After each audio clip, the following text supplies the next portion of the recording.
Shellbarger. Here. Mr. Gilmore. Here. Mrs. Voorhees. Here. Mrs. Piper. Here.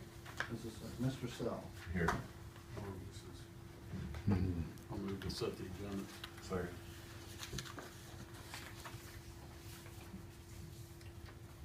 Mr. Gilmore. Aye. Mr. Sell. Yes. Mrs. Voorhees. Yes. Mrs. Piper. Yeah, aye. Mr. Shellbarger. Nobody from CEA, nobody from OC. Were they aware of our earlier than normal meeting? By month, by week? It's the second. Should have been. Yeah, it should have been, it all went out in an email.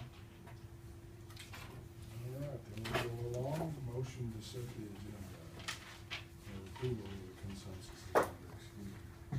So moved. I'll second. Go ahead, Cindy. I'll second. Yeah, looking at the meeting minutes last month, and I was like, I was in on almost all of them. Maybe I quit doing that. You're up, Mr. Summer, when ready. Okay. First item is asking you to approve the minutes of the July 17th regular meeting and August 3rd and August 2nd special board meetings. Asking you to approve the July 2017 financial summary report showing revenues of about 8.1 million and expenditures of 3.5 million. The revenues is because of the tax revenues coming in.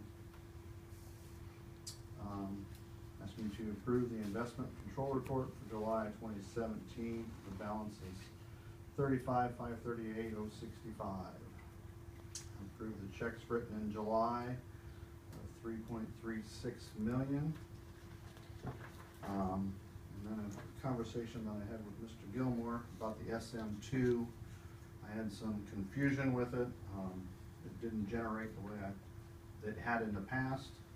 I have to do some more data entry into it, so I gave you a different report on the attachment that showed you the revenues comparison.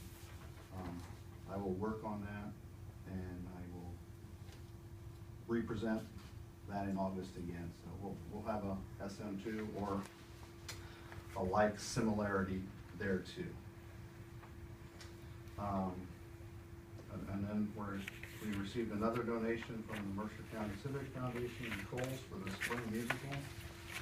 If you recall, we accepted $1,000 last month and presented them with another $1,000.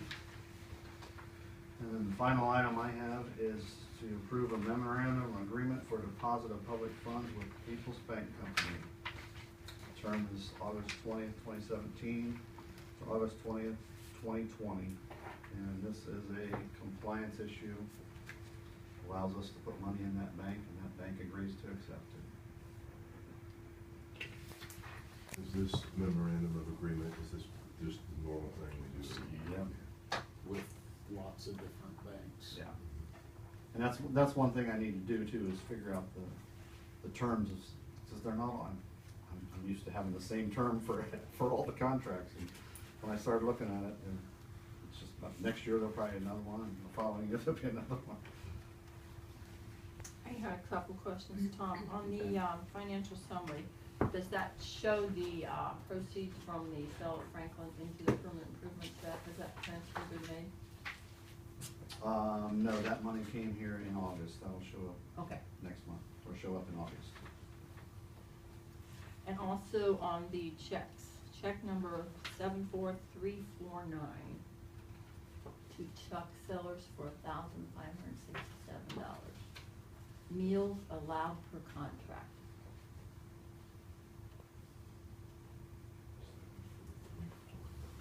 I will have to First page, Bill. check the detail on that, and I'll get back with you. So Okay. Off the top of my head, I can't. Mr. Sneezing, do you know if contracts, anybody know No, I And saw there the are same one, times Cindy, that and there it are was, additional Yeah. items under that. The thing about it is, the description, a lot of times just takes the first line, Mhm. and there could be some other items below that, so let me Okay, all do right. some digging, and I will Okay. get back with I you. just wondered if it was like spring camp. Well, and I'm wondering if it's. Per contract though, that's the part that kind of threw me, like Well, it would have been. Right, if he did a out of the professional band fund. leave, there might be $100 of that is meal reimbursement. Some of that includes the room, some of Okay. it includes Okay. actually paying for the conference Okay. that they They want it attend. on 1 PM. Okay. And then I was wondering, when would the appropriate time to be to, consider a motion to put the 25,000 for the extra 5 acres north also into that permanent improvement fund? I don't think we took any formal action on that. And that closing hasn't happened on that yet, but that's, I know, but we did it on the other. They say we can direct it whenever. Okay. That will include the chapels, right, when it does get transferred in August?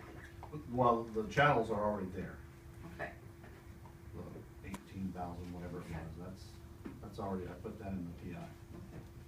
All right. Thank you. Anything else for Tom? You're on the stage, Dr. King. thank you, Mr. President.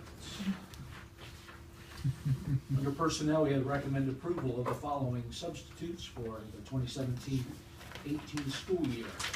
Doretta Beckstedt, Cheryl Davis, Sheila Dorston, Susan Fowler-Fullenkamp, Michelle Hardesty, Catherine Kuhn, Mary Putoff, Tim Schoen, Lisa Snedden, Sue Springer, Brenda Van Tilburg, Becky Weitzel, Crystal Wellman, Diana Weeke, Brenda Depwig, Elizabeth Braun, Mark Burgoon, Kimmy Chrisman, Stephanie Davis, Shelley Felver, Carol Hayes, Sarah Hine, Deb Hewer, Emily Miller, Tom Mullenkamp, Kelly Powell, Marilyn Rodiger, Carla Romer, Carla Stuyvesant, John Sutter, Kate Laffin, Larry Boley, Catherine Chilcote, Pamela Feller, Terry Ferguson, Patricia Frostick, Jeff Hayes, Jenna Kesters, Carolyn Colreeser, Ginger Luth, Pat Overman, Pamela Rodenberger, Sue Sanders, Marlene Schneider, Kate Spring, and Amber Sinclair. Number 2, we're asking you to approve to accept the resignation of Katie Andrew, teacher assistant with sign language at the intermediate school effective August 1st. She plans to move to an EL tutor position.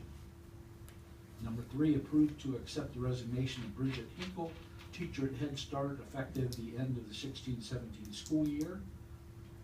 Number 4, approve to accept the resignation of Allison Braun, teacher assistant. She's split between the high school and the primary school, effective July 24th. Number 5, approval to accept the resignation of Michelle Lay, cafeteria worker at the high school, effective October 16th. 6, again, 6A came off because of the addendum number 15. So going to 6B, Ashley Klingshern, Head Start teacher, from 8 hours, 177 days to 8 hours, 188 days, effective August 14th.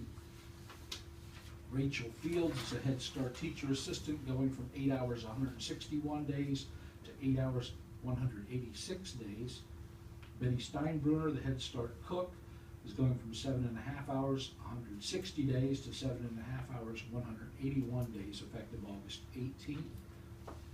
Amy Egler, Head Start family advocate, going from 7 hours, 195 days to 7 hours, 215 days, as the addendum points out.